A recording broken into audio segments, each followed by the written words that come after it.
And are you going to be here for the whole thing?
Are you muted? starting?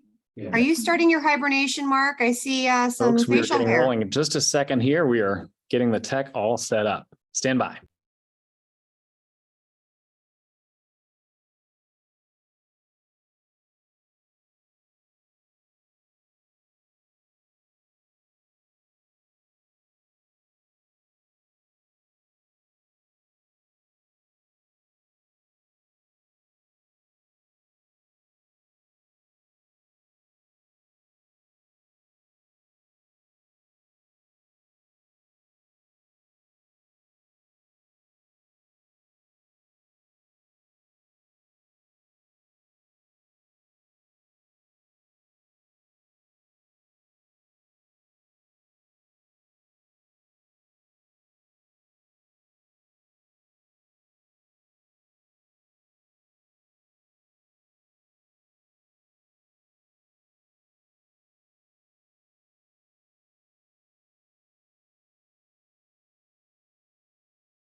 Welcome, folks. We are glad you're here. You are here in an email I sent to several of you, but not exclusively you, called this Shift-ish. We did 11 shift classes, and there's 12 shift tactics, and just kind of the way that the schedule worked, we're not like tying it to that series, but in the market that we've been in, which most of us got licensed in the market that we've been in, you haven't really had to have much knowledge or skill as it relates to distressed situations. They were far more outliers than they were the norm, but that is beginning to change. Just beginning, there's no avalanche happening. Before we dive in on this conversation, and I'm basically going to yield the floor to Jeremy, who knows everything that there is to know about this process. I'd love to hear from a couple people on Zoom and a couple people in the room why you're here. What's one thing you're hoping to learn or take away or get from our time together today? So you can drop it in the chat, you can unmute yourself and share, or you can share aloud. Amanda, you look like you're ready. So I actually now more than 60% of my business is investors. So I think this would be an added bonus to learn. Amanda wants to be better equipped to work with people who are looking to buy deals. I can't see the chat, can you? I can, yep. Okay. Nothing in the chat yet. Nikki, were you gonna jump in on that? My first year in real estate, I think all I did was these. Hmm. But that was a while ago. I also am just here because I wanted to learn for the thing in that agents. Just brought it up on. Is that because you got licensed in 17? 2015. 15?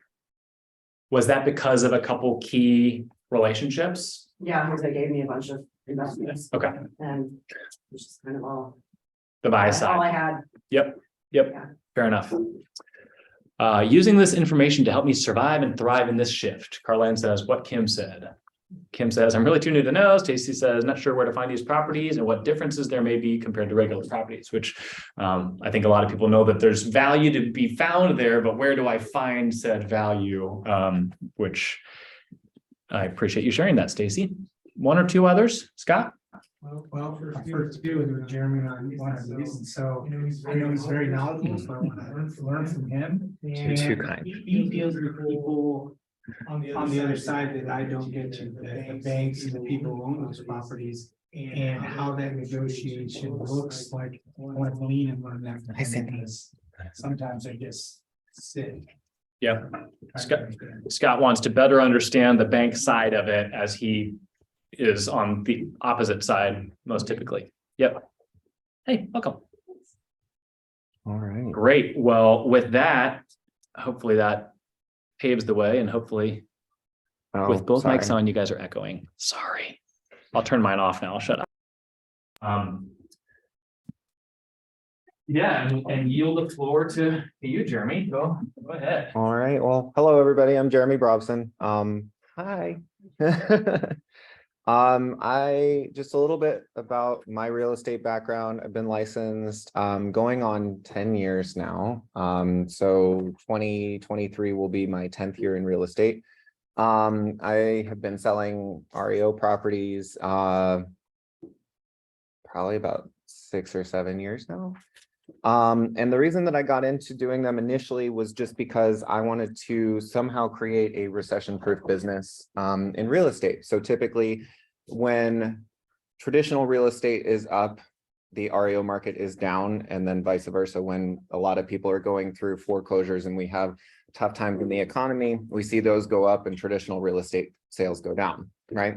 So I just wanted to kind of have a balance. And then also, I do prefer working with investors. It's more of a straightforward transaction versus the emotional roller coaster of traditional buyers and sellers.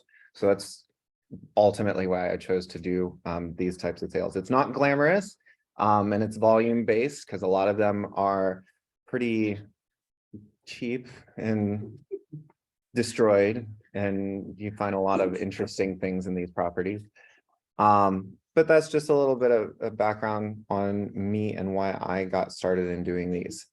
So today we're going to go over a couple things here. We're going to discuss what an actual REO is, what the process a property goes through in order to become an REO, and then what it's like working with those. And then at the end, I'll just kind of go over any tips or tricks that I've learned throughout the years, and then also answer questions, just something that I maybe didn't cover or something that you're specifically wondering and all of that stuff. So, but also feel free to either, if you're on Zoom, type the question. Mark will let me know if there's any questions, but just feel free to ask any questions throughout the process too. So let's start with what is an REO? So REO actually stands for real estate owned. It's a line item on a company's balance sheet. So that's basically what REO stands for. Now, REO can be a foreclosed property. It can be a property that somebody has, an investment firm has acquired through a sheriff's sale, or they have bought the note, the mortgage before it went into foreclosure, and they're working with the owners, all of that stuff. So it's a very broad term. But what it is not, it is not a short sale. A short sale is something completely different. It is before the foreclosure process happens. So just a quick side note, a short sale is when the lender accepts a sale price that is less than what is owed on the home. So for nice round numbers, say a mortgage balance is $100,000, but the property is only worth $85,000, $90,000, and nobody's going to pay $100,000 to sell this property. Why do they do that? Well, the process to go through a foreclosure is pretty strenuous, and it costs the bank a lot of money to go through the process in order to take this home back. So they might accept a lower value on what is owed in order to just get the property moved and get their money. So that is what an REO is not. But just a couple other things here. So banks will attempt to sell REOs using real estate agents or by listing the properties online directly. Sometimes they do it before it becomes vacant. Sometimes they'll try and auction it off. Sometimes they'll do traditional sales, that kind of thing. There are generally agents in any market area that specialize in these, just because it's a whole other relationship building avenue. It's still network involved. So you have to build your relationships with asset managers and stuff like that. So that's typically why you see the same agents listing these properties over and over again. Typically REOs are sold at a discount because they are in less than average condition. Sometimes people just don't care for their homes. Sometimes you have renters in there, and then the owner of the property goes into foreclosure and all of that stuff. Sometimes people get mad that they're going into foreclosure and they'll start destroying the property. So, I mean, there's a bunch of different reasons why the property might be discounted, but ultimately it's because these lenders want to try and get the property sold. And then I will say the last part, they're usually sold as is. Most times they're usually sold as is. There are a few exceptions, and we can talk about that and stuff. And that's usually because they don't qualify. They're not in a condition that qualifies for any type of financing. Any questions about what an REO property is at this point before I move on? Yes. Just note if so that each one of them is owned by a lender. A lender, or there's a lot of investment firms that will purchase these in maybe like pools. So especially if it's kind of difficult to say where they might come from, but a lender might sell a bunch of like defaulted mortgages to an investment firm so that they don't have to go through the foreclosure process. They'll just let that investor deal with it. But all of these will go through an asset management firm, and then these asset managers can have different banks and investment firms that will all pool their assets into that firm to get them sold.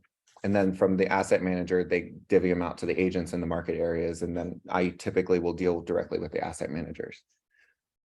So do the asset management companies, they act like REIFs then, like they buy a bunch of them at once and then try to sell them all at once, or do they piece them off individually? The asset management firms don't actually own the properties. Okay. So it's either the lender that had the note originally, or it's the investor that bought that note. But yes, they will typically pool them all into one asset management firm that then goes through the process of getting it ready to list. And, they have their attorneys and they have their repair specialists, and sometimes they'll have like a vendor management firm that does like all of the on-site property management and stuff like that. But the asset management firms are hired to get the property ready and to get it sold. So the company hires the asset manager hires you. Yep. So there's lots of people involved in these, and that's honestly why it just takes so long to go through the process. Sometimes there's just so many people. That's helpful context. So you have questions? What's the rationale between making an auction versus a traditional sale? A lot of times it just kind of depends on the asset management firm's style. There are some firms that do strictly auctions, and they think that if there's competition, that just drives up the price by showing, what somebody is currently bidding on a property. They think that they can get other people, to bid up the price. Sometimes it works, sometimes it doesn't. Sometimes they list a property in the MLS and then it's put on auction. And it sells for much less than what the list price is in the MLS because the auction is actually the market determining the price, right? So, but other times they'll do it traditional. They'll put it on the MLS, they'll let agents show it, they'll accept offers, and all of that information will be kept within the system. Good questions though. Any online? This is not a question about the content. Is it possible for you to share all of this so I don't have to rewrite what you've already written? Yeah, totally. I'll send it to Mark and There will not be plagiarism involved. I'll drop it in the Facebook event for this. let me see. Have it. No, get out of here. We can do it later. All right. All right, good. Any other questions about what happened to my chat screen? There it is. Oh, that was you. Okay. Any other questions about like what these properties are specifically? Any questions between the difference between a short sale and an REO? What's up? Is there ever a situation where, like, it's purchased off of a lien and you have to pay the lien off as well? That's something completely different. That's not necessarily a short sale or an REO because that's all taken care of. If it goes through the foreclosure process and becomes an REO and it's listed, you don't inherit any of those liens. It like no taxes are carried over, no liens are carried over. Through the title search process, they'll find all those and remedy those before the new owner takes over. Good questions though. All right, so how does a property become an REO? So let's talk a little bit about the Ohio foreclosure timeline. And I lost my screen. There it is. So in Ohio, just to kind of give you an outline, and I just pulled this by a Google search. So let's talk about what happens. So you have a mortgage, you make your monthly payments, right? Or you should. If you don't make your monthly payment, they're going to, the bank's going to call you a few times, send you a couple letters, and that typically happens within the first 90 days, right?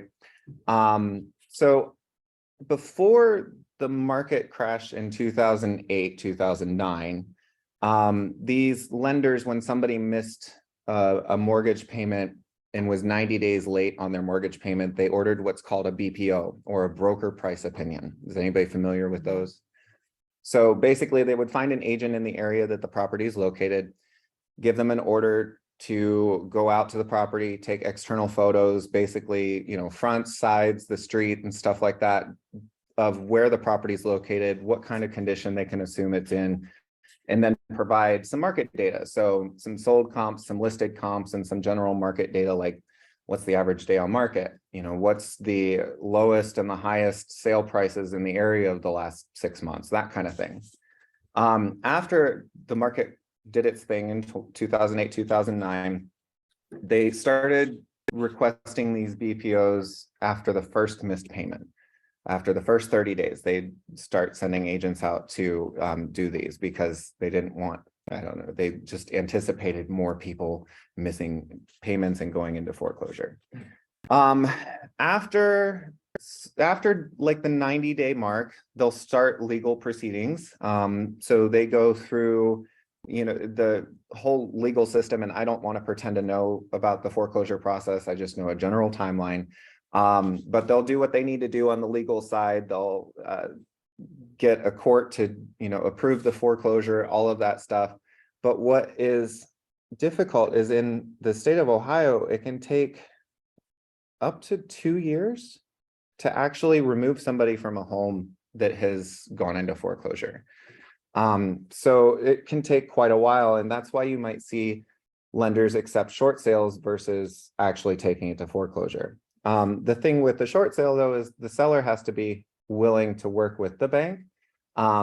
A lot of people know or do the research and be like, okay, I don't have to make a payment. I'm going to be in the house for at least another year and I don't have to pay anything. So sometimes they'll just wait it out. Other times they're like, I want to take care of this. The short sale both look bad, a foreclosure or a short sale on your credit report. However, a short sale looks better on your credit report than a foreclosure. Right, because you actually tried and to fulfill your obligation.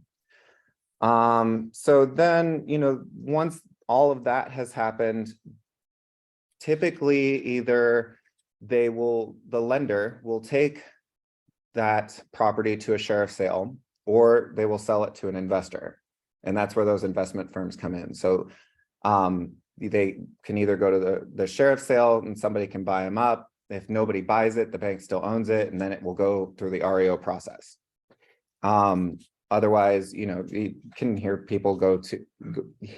people going to the sheriff's sales all the time and say, I got this property at such and such price. The benefit is, yes, you might get it at a huge discount, but the downside is you don't know anything about the condition of the property because it's all sight unseen.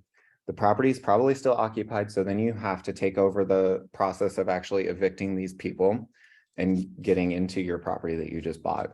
And then again, you don't know what kind of problems you're going to run into with that. So yes. So you incur those as well as like back taxes and. Yep, and from the sheriff's sale, yes.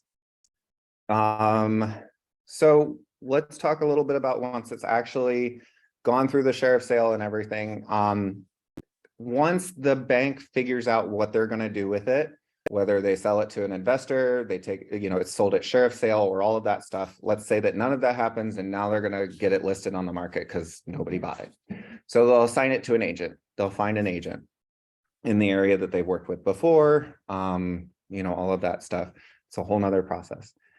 Once the agent gets the assignment, the initial inspection is going to determine the occupancy. So is it occupied? Is it vacant?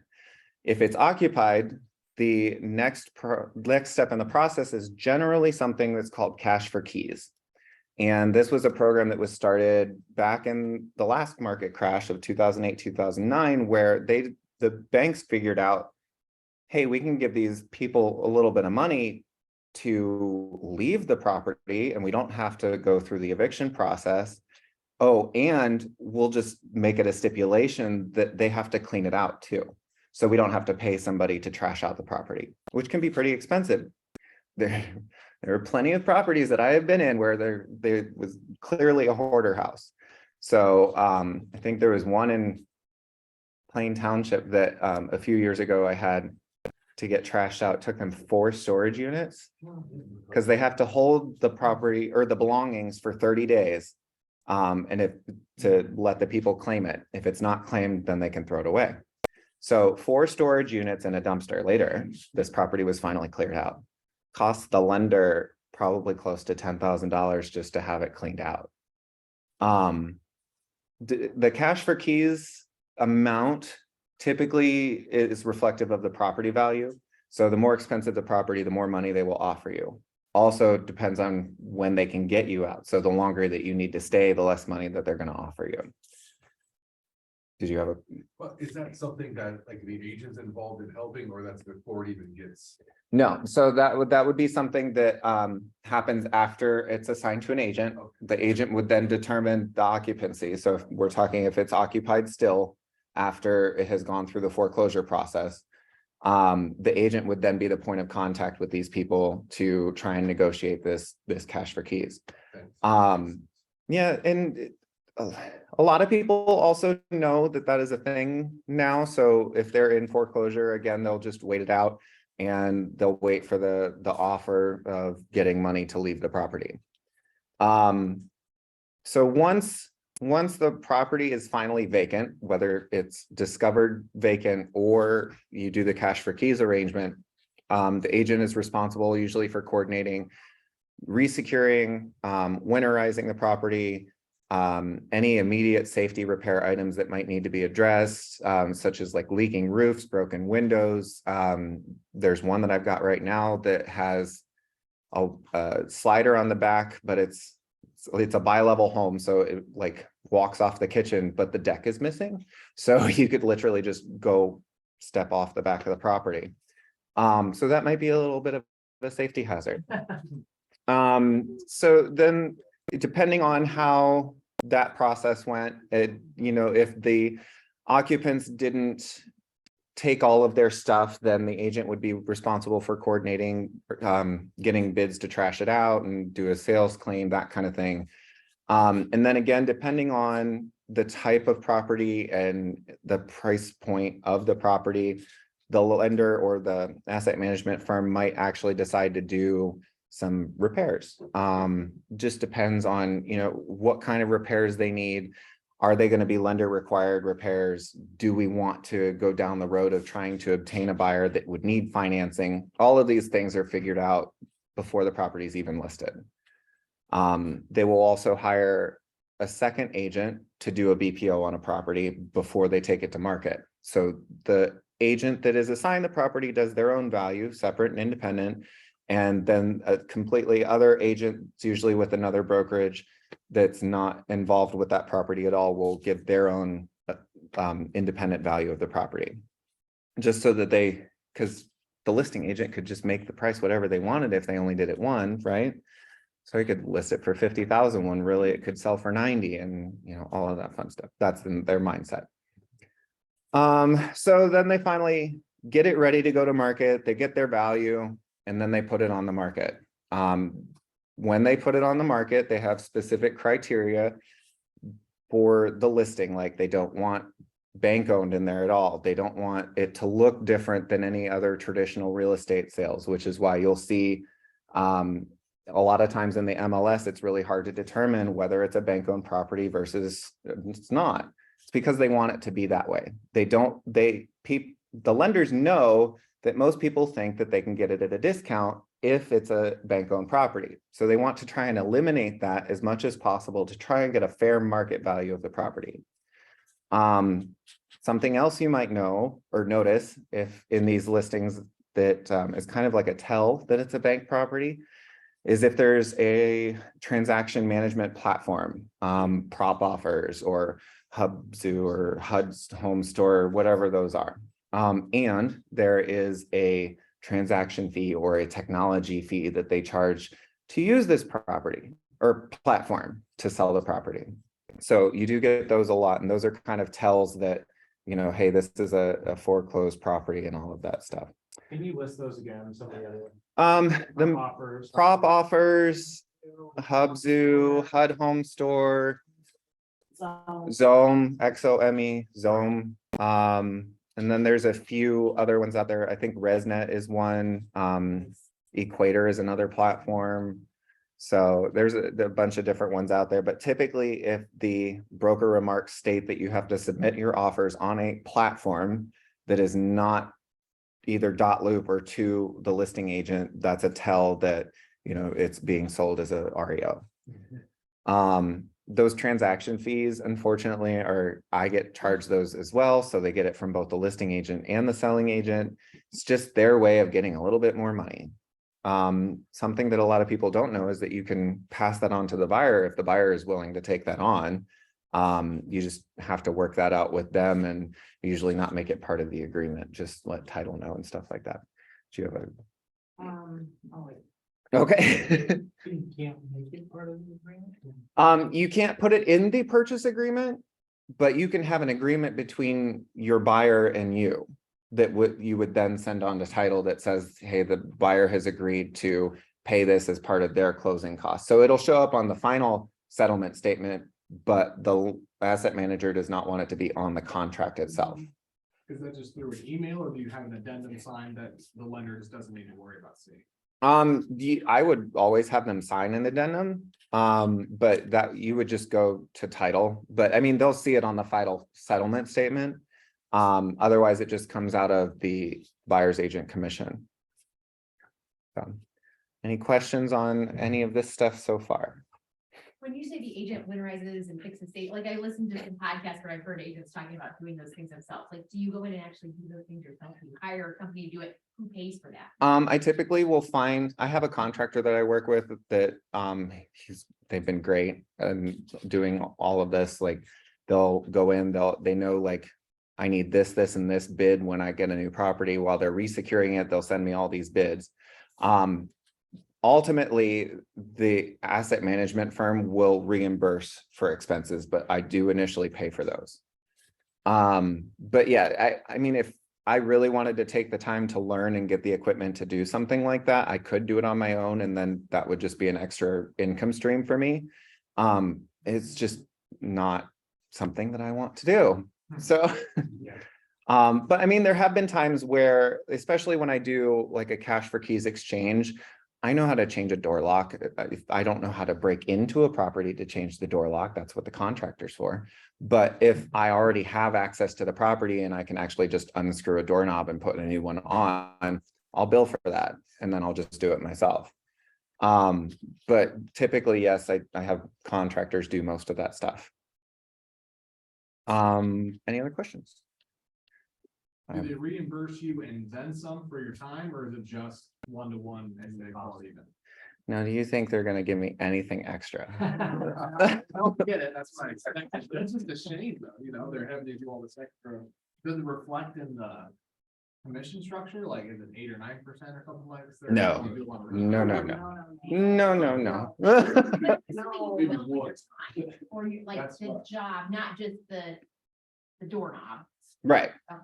Yeah, so typically it's like Right. a service charge, something like that. But also, I mean, you have to usually submit these bids ahead of time, and then they'll try and negotiate the bids and stuff like that too. So. What's that? But in theory, you could say, my contractor said he would do this for 100, but he said he would do it for 80, the difference.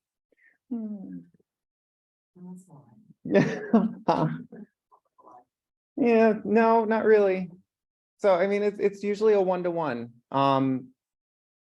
But that's also why, like, the small things I'll try and do myself instead of hiring out for that, because you know, they don't pay a huge commission and all of that stuff. So I mean, if I can bill a little bit for my time versus having a contractor do that, I try to do that occasionally. But no, I mean, they don't really pay anything above and beyond for coordinating these things. It's really just your commission at the end of the sale. And if the property never sells, you never get the commission. So, kind of like a side note, the reason I also took these properties on initially was you have the opportunity to meet a lot of investors, get sign calls, do all of that stuff. So there's more potential for double ending a deal. And then a lot of these investors will rehab the property and then sell it again. And then you could potentially double end that deal. So one REO property could turn into 4 sale sides easily. Not all of them, but also you form these relationships with investors. So you're building up your client database, and you know, you have this pool of investors that you can then say, hey, I've got this property coming up. I don't know when it's going to be listed. Are you interested in it? Do a drive-by, that kind of thing. So then when it does go on the market, I have these people to call to potentially get it sold too. So initially, you're not making much off of these, but there's the potential. Yeah. So, I mean, it's volume based. So you want more transactions. It's not dollar based so much. So I hope that makes sense. Yeah. That's thank you. But good questions. So let's move on to working with REOs as a buyer's agent. So it's listed on the market. You have investors. Let's say that this is a property that is just a traditional sale. It is just on the MLS. You can schedule a showing. You can take your buyer through, submit an offer, either through a platform to the agent, however the MLS remarks dictate. Some things that you might want to be aware of while taking your buyer through these properties. A lot of them are winterized and don't have utilities on. So make sure that you keep a flashlight on, especially this time of year. You know, 4:30 rolls around, it starts getting dark pretty quick. Depending on the property itself, there might be at least some lights on, but there's no guarantee that the light bulbs work. So some properties are just vacant for so long that the electric company removes the meter, just as a standard practice. And in order to get that meter reinstalled, there is an inspection that has to take place of the electrical system, which could uncover more problems that then the asset manager wants to tackle. So they'll just leave it as it is and there won't be any utilities on. Also, they, instead of running the heat or the furnace or whatever, they will winterize the property to make sure that, you know, none of the pipes burst from water and stuff like that. So they're emptied out and blown out with air. So there won't be heat running. The only exception to that is if they do a full rehab on the property, which does happen occasionally. It just, again, depends on the price point and what needs to be done.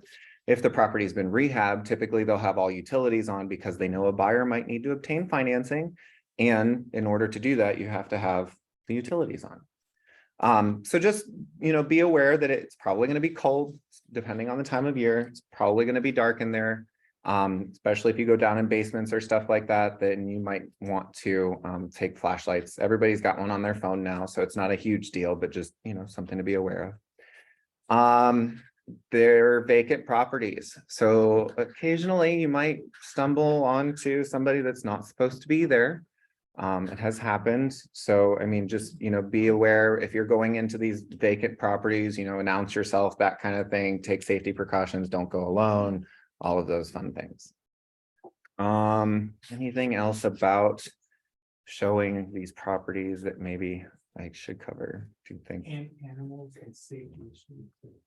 I've had animals and there's a missing step or two sometimes, so I think those are things you just kind of. Yeah. How serious do they take it for that, that mold disclosure? Like, if you don't sign this mold disclosure, you can't go to property. Is that like the buyer, like? It's kind of like a CYA, you know, cover your ass type thing. So they want to put this out there and, you know, just disclose that there might be some unpleasant conditions in the property. They just don't want anybody coming back at them that says, you know, I went into this property and then I suddenly have this illness, or I went into this property and, you know, I fell through the ceiling or something. But, you know, it's really hard to get everybody to sign those before going to the property. So, I mean, they don't police it very well, if that's what you're asking. Asking. Yeah.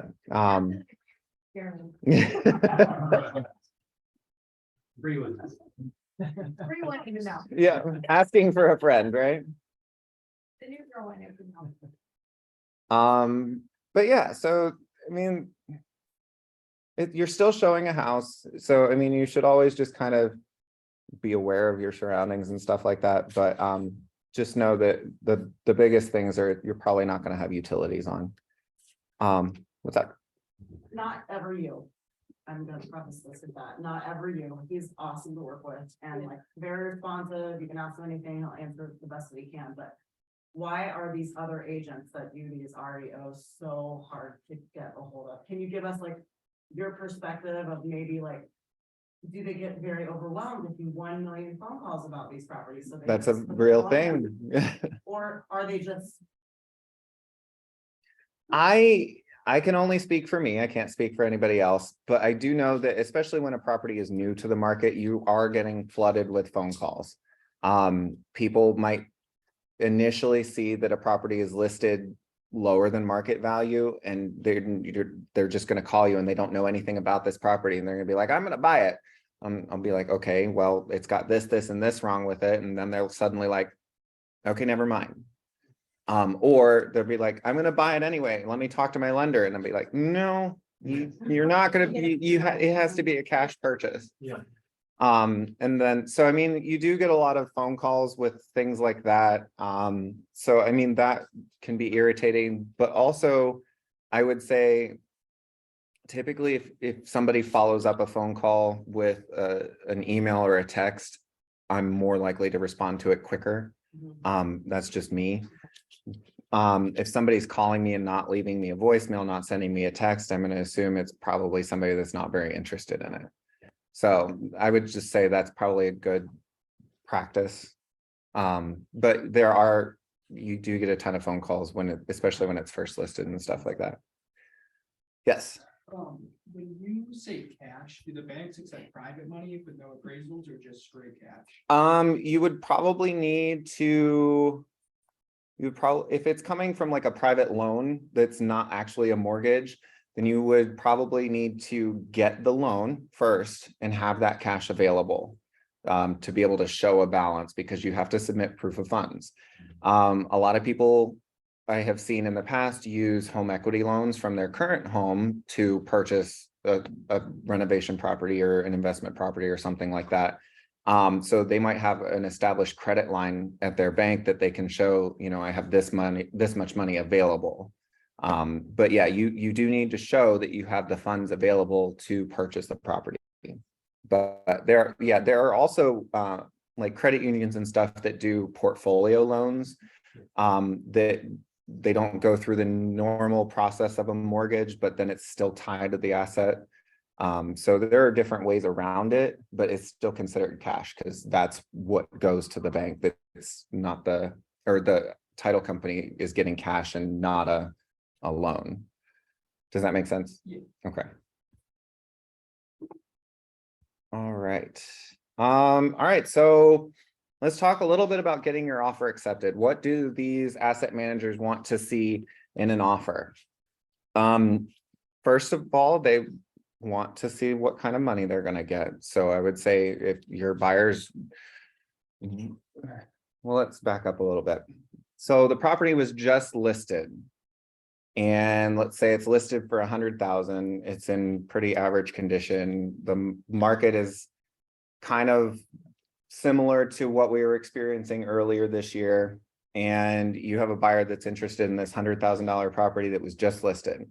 What kind of offer do you think that they're going to take? List Only at least that much. at least 100,000, right? So don't be submitting offers that are less than list price, especially if it was just listed. I get people that come to me and they're like, well, my buyer's not going to pay that. They only want to pay. And I'm like, it was just listed. They're not going to accept it. They're going to flat out reject it because they know what kind of market we're in right now. And they want to test out the waters before they decide that they're going to accept something less than list price. So my advice to them is watch it. If it's still there in a couple weeks, submit your offer, see what they say. But at this point in time, they're only looking for list price or above. So yeah, the price definitely, did you have a question? Yeah, if you're listing, then knowing that that's the list price is the bottom dollar, wouldn't it make more sense for you to say, all right, well, I'm just going to go above, knowing I'm probably going to get lowball offers on bank-owned properties? I don't have the authority to do something like that. So they tell you this is what we're listing it for. Yes. No matter, okay. So that's why they do the BPOs. They do two separate BPOs. They'll have the listing agent that's do one, then give their value of opinion or price opinion. Something you want to tell your buyers, they did two BPOs. Yeah, so- Agent value this property. I don't care what you think. Right. So if you're a buyer's agent coming into it knowing you want to let your client know. Yeah, they're a not lot gonna of, accept it. there are some factors that go into that, like, you know, they're listing this at market value and it's just new to the market. So they want to get list price. That's what they want, right? Right. And as time goes on, they will start to accept less and less typically. There are caveats to that. But you know, it's kind of like they're not willing to negotiate very far from list price when it's new to the market. Until it's hit X amount of days. or- Right. Typically, the normal REO property will do a price reduction every 30 to 45 days. So as it sits on the market, they'll take into account how many showings that the property's got, how many offers have come in, you know, where those offers are sitting in relation to the list price. As a listing agent, I have to do a monthly market report every month on these listings that say those exact things. These are the amount of showings that we've had. These are the offers that we've gotten. These are new comps that would support value X, Y, Z, that kind of thing. The value or the sold comps or the list comps that I gave you in my initial BPO are now either pending or sold, and this is what they sold for in relation to their list price, that kind of thing. So, I mean, these asset managers are getting this information every month, and that's what they use to make their decision on whether they'll go back to an offer that has been submitted or they'll do a price reduction. And then, yes. Is this communication portal based or are you actually? Yes. Yes, it's all task-based within the system. Did you have a question? Don't forget, these people live in like Arizona, Hawaii. Right. Like, they don't live here, so Right. they don't know what our weather conditions are. They don't. Yep. So that is all accurate information. But when a price reduction happens, it kind of makes it kind of goes back to square one that says, okay, we've done a price reduction and that's the new list price, right? So this $100,000 property we'll go back to is now $90,000. They're still not going to take any offers that are like 85 or under. I mean, they might hold on to it for a minute because it's a new price, it's new exposure. They're going to test it out with this new price. Make sense? So, I mean, it's just a game that you have to learn how to play. So other than price, they're looking for offers that it's more common now that where buyers don't want to do home inspections. I would say if your buyer is serious, try and get some kind of like contractor in there to look at the property with the buyer before you make your offer, so that you can make your offer stronger and say, I've already done all of my stuff. I don't need many more inspections. I'm going to take it as is. The exception being they understand for like well and septic systems that buyers need to test those out, especially if, the county requires it, that kind of thing. But a lot of times they will still try and get the buyer to waive those inspections because they know that there are county waivers. You can waive those inspections. And then once you take possession of the property, the county will then come to you and say, okay, we need to do these inspections. So they, as little contingencies as possible. They don't really play with anybody that needs to sell a property in order to buy a property. So if your buyer has a home sale contingency, then a bank-owned property may not be right for them. Also, it's still market dependent. So if it goes a heavy buyer's market and that's the only way that they can get that property sold, they might be willing to, look into it. Not saying that they would accept it, but, and then kind of going back to specific property types, if a buyer would need to obtain financing and there are minimal repairs needed to that would be lender required. Trying to think of an example. Let's say it's in pretty average condition overall. There's just a little peeling paint. They know that, that's kind of like FHA's number one thing. They might be willing to take on that expense. There are other times where completely off the books, off record, because you're not supposed to do anything to a property before it sells. I have worked with agents to get some things done to the property in order to get it to pass appraisal. Just because I know that the asset manager is not going to approve that expense, the buyer is willing to do it themselves. I make it clear to the buyer's agent that if they do this and it doesn't go through, that they're out that cost. I'm not like, they're not going to get that back. And sometimes we will do things like that to just get the deal to go through. So not bend the rules a little bit, just a little bit, but small things. We're not talking about like putting a new roof on or installing windows. It might just be a little paint, might be a little cleaning, but that kind of thing. Might have to install a handrail, those kinds of things. They're not going to do a full renovation on a property in order to just work with one offer. Any questions? All right, so now you have a contract. What do we do now? Well, part of these working with these REOs is they always have their own addendum that's attached to the purchase agreement that pretty much just keeps, it's another CYA, the asset manager is covering themselves for any potential problem that you might encounter after the deal has closed. They're going to tell you, we don't know anything about this property. You are accepting this at your own risk. If something occurs that we're not held liable, yada, yada, yada. Also, they have these title companies that they like to work with that do their mass, deals that come their way. And part of that is that they do title work ahead of time. So they're already working with these title companies. So that's kind of why they say, you can work with your own title company. That's fine. We can't dictate or force you to. However, if you don't work with our title company, we're not going to pay for the title insurance policy. So a lot of agents will come to me and be like, we want to work with this title company, which is fine. Just know that, the buyer is going to be responsible for the entire insurance premium versus half of it.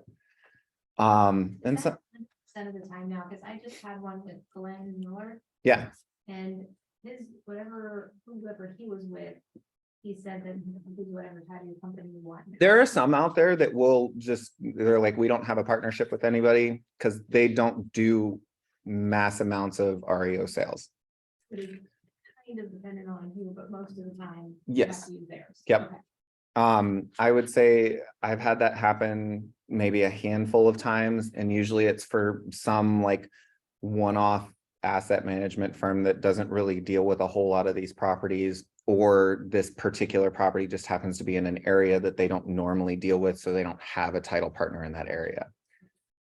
So that does happen occasionally, but that's not the norm. These title companies also, they get the job done eventually. But a lot of times there are some title delays just because they have mass amounts of title work that they're dealing with all of these deals, and delays happen, that kind of thing. So I also try to prepare people for that, saying, it's gonna be more cost effective for your buyer to use the seller's title company. However, just be aware that this is my experience, with them, that typically, just prepare your buyer that we're probably going to have to extend once or twice, just to get this deal closed. A lot of times too, nowadays with the title companies, especially if it's a cash deal, they don't need anything notarized. So they'll send the documents directly to the buyer to sign electronically, or print off, sign and scan back, that kind of thing. So it can make closing a little bit more convenient if you use the seller's title company. But also just, anything can happen with these bank-owned properties, just like any other real estate deal. I always just try to prepare people to plan for closing delays, even if it's a cash deal. Any other questions on contracts? What would you say on a cash deal, you use their title company, what's the average timeline contract to close? So there's a couple different things that can happen there. Typically, you can get it closed within a calendar month. I would say, if you go under contract at the beginning of the month and you want to close at the end of the month, there's a lot of people pushing to get that to happen. The asset manager wants it to close in that month so that they get their productivity for it. Title, wants to get it off their books and get it closed. And then obviously the agents both want to actually get it closed and get paid. Something that has happened, I wouldn't say a lot, but sometimes the asset manager will get a little bit ahead of themselves and the foreclosure deed hasn't filed yet. So the property isn't actually legally in the name of the new owner. So we have to wait for a foreclosure deed to file. Sometimes there are errors on the deed and we have to send the deed back. So those are just typical things that I find cause delays. Doesn't mean that you're not going to get the property, doesn't mean that they don't have the authority to sell it, just means that we have to get all the details ironed out and it's going to take a little bit more time. Is that just in an instance where you choose to use your own title company rather than the one that's already had it done? Because if they have it done, shouldn't that stuff be? You would think. So when they're doing those, or when they're doing the initial title work through their company, what they're looking for, the liens that they're going to have to pay for. And so they might not fine tooth comb everything until it actually goes under contract. And then sometimes like counties, Summit County is notorious for it. They won't file the foreclosure deed like until months after the foreclosure has happened. And if we get a contract on it and we try to close before that has happened, then we have to get the county involved and say, hey, we need you to do this so that we can sell the property. So there's a lot of hands in it, and then just these delays happen. But I could go all day with telling you all these stories. But yeah, I mean, at the end of the day, working with bank loan properties just requires patience. I get agents that message me that are frustrated that things are happening, and I can't really do anything about it except say, this is normal. I just need you to hang in there a little bit longer. I understand that your buyer wants to get in there and start working on the property, and that they have their own timelines that they want to get it on the market and all of that stuff. I get it. But I can't make people do their job. All I can do is send an email, make a phone call, that kind of thing, but I can't actually do somebody's job for them. So it just requires patience. Anything else about having a contract or working through the closing process? All right. And so closing is, like I said, is pretty simple. A lot of times, once everything has been cleared to close, the title companies will just email the documents to the buyer to sign and send back. And then this after part. So something to be aware of as a buyer's agent I have had it happen a couple times where title does not find a water or sewer bill that is overdue or hasn't been paid. If there's a water sewer service, I would recommend calling the servicer just to verify. Typically, like electric and gas, they write those off and they don't make a new owner responsible for those.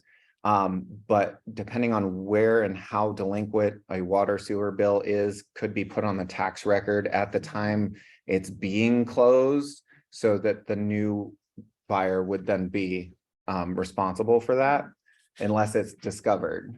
So the listing agent should be doing that as well. Sometimes they won't talk to me, and sometimes they'll wait till we have a contract, so just that's one of those things that can come into play for after a property has closed. You'll discover your client will call you and be like, there's a $300 water bill that I wasn't expecting, or all of that stuff. But typically, past that, the only thing that happens after closing is, things are discovered that weren't discovered during the process. They're just through home renovations and stuff like that. But that's covered under the title insurance policy. Title insurance, yes, if not. I'm talking about like specific things with the property, not like somebody coming back and saying they have a claim to the property, or like some other lien or something that wasn't taken care of. That's what title insurance is for. But it's part of that, you get what you see is what you get, and what you don't see is what you get. So I mean, if there's some kind of it hasn't happened in a long time. But when it's like the height of the foreclosure ordeal, it was heard of that people would pour concrete down drains. So I mean, that might not necessarily be discovered during the process of sale. We're not talking about a lien. Right. The title company didn't find that Right. discoverable under the Italian good property damage, that's not being. Right. An example that I can give you that I have had to deal with is we didn't do inspections on this property, but the buyer called me afterwards and was like, the sewer line underneath the driveway is collapsed, and it's a concrete driveway that they then had to dig up and lay a new sewer line. It's like, I'm sorry. Yeah, I'm like, unfortunately, that's one of those things. So all right, so that's really all I had for you guys. I know we are really close to the end here, but I just want to open it up to everybody for any other questions on things maybe I didn't cover, things you want more clarification on, that kind of thing. So any other questions? Anything from Zoom people? Michelle asked earlier, who do you contact to be able to be a listing agent on the bank-owned property? You want to talk about? I mean. Why would I tell you? So like I said earlier on that it is kind of like a networking thing, but there are platforms that you can register on, Equator, ResNet, Pyramid platform. Absolutely. Thanks for coming, guys. That you can register on, put your profile out there. And whenever an asset manager is looking for an agent to assign something to in that area that you just happen to be in, they might contact you. There are conventions that you can go to for these things where you can meet the asset managers and form relationships. I got into it because I bought the contacts from somebody that was getting out of the business. So basically somebody's like, I'm done with, real estate. And I was like, I want, a book of business. I did. So that's how, and I got all my accounts and, we had assets transferred over and stuff like that. So that's how I got my foot in the door. But also you can start doing BPOs just on a regular basis. And sometimes when they can't find a listing agent in an area, they will go back to the agent that did the BPO on it before it actually went through the foreclosure process. So those are a couple different ways that you can get into it, but really getting a hold of like asset manager names is something that you can do. And I think NAR has, I forget what the actual designate, I think it's SFR designation or something like that, a short sales and foreclosure representative or something that you can get. And they have like this whole network of REO agents and BPO agents and stuff that you can just start talking to people and find out who they work with. Cool. Any other questions? What's your, I know it can't be standard, but what commission you expect walking into one? I try to estimate low, but I would say probably about an average of 2 to 2.5% is pretty standard. The ones that are less than probably like 50,000 usually have a minimum commission. Yeah. But I would say commission for bank-owned properties is typically a little lower than market average. Yes. Are they asking you for like marketing analytics, like say a regular listing would be, like how many people are looking at it on Facebook or your marketing platforms and things like that? No, not so much.